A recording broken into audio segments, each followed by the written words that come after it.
They say there's nothing more unsettling than a human laugh at the wrong moment.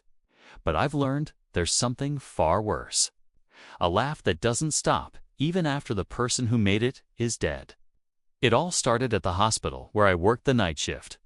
A small, private facility on the absolute edge of town. Quiet. Almost too quiet. I used to like it that way until he arrived. His name was Elias Ward. 67 years old. Terminal cancer. Lungs barely working. His eyes sunken, but still razor sharp. The first thing I noticed when they wheeled him in wasn't the sterile smell of medicine or the hiss of the oxygen tank. It was the sound. He was laughing. But this wasn't the kind of laugh that comes from joy or even from pain. It was ... constant. A low, hoarse rasping sound, but steady. Every single inhale was a chuckle. Every exhale was a wheeze of laughter. The doctor said it was neurological, something pressing on a part of his brain. But there was something deeply off about it. It felt like he wasn't just laughing at random. It felt like he was reacting to something none of us could see. I was assigned to monitor him overnight. 12 hours, completely alone, in that sterile white room with the sound of that endless, horrifying laughter echoing off the walls.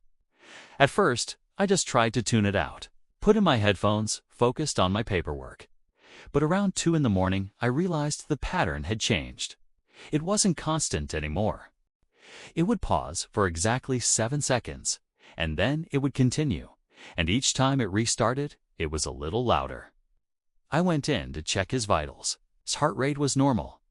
Everything looked stable on the monitor, but his eyes, they weren't focused on me. They were fixed on the ceiling, tracking something invisible that was moving across the room. And that laugh. It started to sound like it was coming from somewhere else, like it was echoing from inside the walls themselves. I leaned in close and whispered, "Mr. Ward, can you hear me?" And then, between the rasping chuckles, he answered. His voice was a thin, scratchy whisper. "Not you, nurse. It's laughing with me." My stomach just dropped. I lunged for the call button to get the doctor, but when I pressed it, it didn't light up. The entire system was dead. Then I noticed the clock on the wall. It had stopped at 3:03 a.m. The room lights flickered, just once. And for a split second, in that brief darkness, I saw something reflected in the window. It wasn't Elias.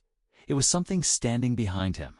A shape, tall and twisted, its head bent at an impossible angle to one side, and it was smiling. Elias started laughing harder, gasping for air, choking between these manic bursts of laughter. The sound filled the entire room until it didn't even sound human anymore. It was more like an animal trying to mimic joy. Then, suddenly, silence. Complete and utter silence.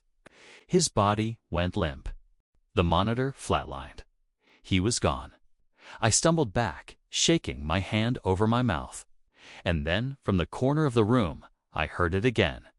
That same horrible laugh. It started quietly. Then it got louder. It wasn't coming from him anymore. It was coming from the intercom speaker on the wall. It echoed through the entire floor, bouncing down the empty hallways. A phantom sound in a dead quiet hospital. And between each laugh, I heard a faint whisper, "Don't turn around." I froze. Every instinct in my body screamed at me to run, but my legs were locked in place. I couldn't move. Then I felt it. A breath on the back of my neck. Hot and wet, like someone was standing right behind me. I turned anyway. I had to, and there he was. Elias Ward. Standing, his mouth was split wide in a perfect, horrifying grin. His skin was gray and sagging, and his eyes were completely black, just empty voids. He tilted his head, the exact same way the shadow had, and said, still laughing, "You shouldn't have watched." Then the lights went out completely. When they flickered back on a few seconds later, he was gone. His bed was empty. No body, no trace of him. Just the sound of faint, distant laughter fading down the corridor. The security team reviewed the CCTV footage later. They saw me in the room, standing perfectly still, talking to no one. They said the patient, Elias Ward, had officially died 15 minutes before I ever called for help. But in the footage, I'm smiling. Just standing there, smiling at the empty wall. They told me I must have been in shock, that my mind was playing tricks on me. But sometimes, late at night when I close my eyes, I still hear that same laugh. Soft, patient, waiting. And last week, I heard it again, coming over the hospital intercom. Just once, short, almost playful. Then a voice whispered through the static. Round 2. Thank you for listening. If you enjoyed this story, don't forget to hit that like button and subscribe for more. Stay safe out there.